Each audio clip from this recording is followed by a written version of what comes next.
another in the series of chemistry tutorials.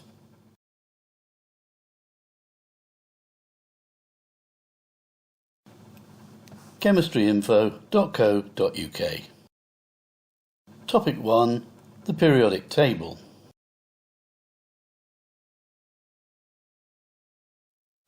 We're all familiar with the classic periodic table, with its elements listed by symbol in neat rows and columns.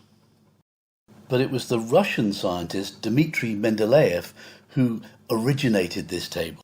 In the 1860s, there were fewer than 60 known elements, and Mendeleev's table was so clever that he could predict all the missing elements and their properties. Mendeleev grouped the elements by similar properties. In this example, the softness of the group 1 alkali metals, or their reactions with water.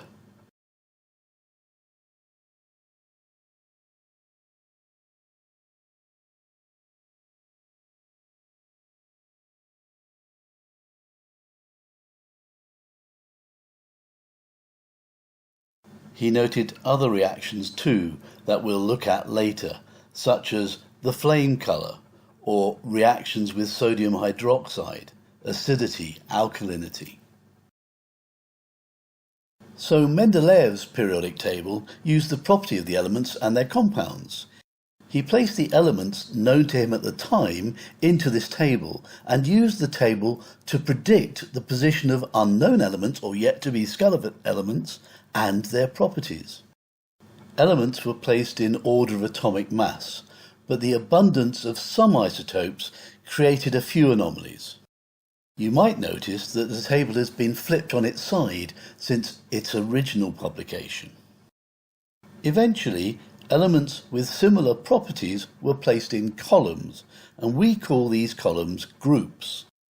They were listed in order of atomic mass, but with the discovery of the proton, we now list them in atomic number order. Here is a quick flick through the groups as they exist today.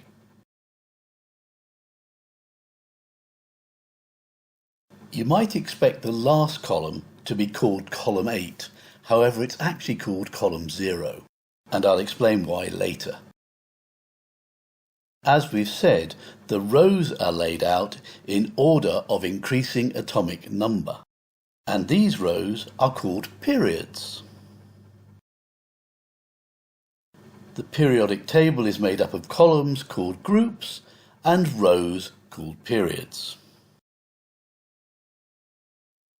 Metals exist on the left-hand side of the table.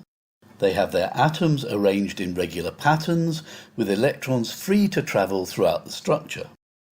They are good conductors of heat and electricity. They are shiny, malleable, that means they can be beaten into sheets, with a high density and high melting point. Non-metals can be found on the right-hand side of the table. They often consist of individual molecules, and the electrons are closely tied to the atoms. Non-metals are poor conductors of heat and electricity. They are dull, brittle, with a low density and low melting point. There is a link between the group the element is in and the number of electrons in the outer shell. Group 1 has 1 electron in the outer shell, Group 2 have 2 electrons in the outer shell, Group 3 have 3 electrons in the outer shell, etc. When you get to Group 0, in most cases there will be 8 electrons in the outer shell, but in all cases that outer shell will be full. This picture shows just the outer shell electrons. And finally, how the total number of electrons present in each shell of the element can be represented. And that's it. Thank you for watching.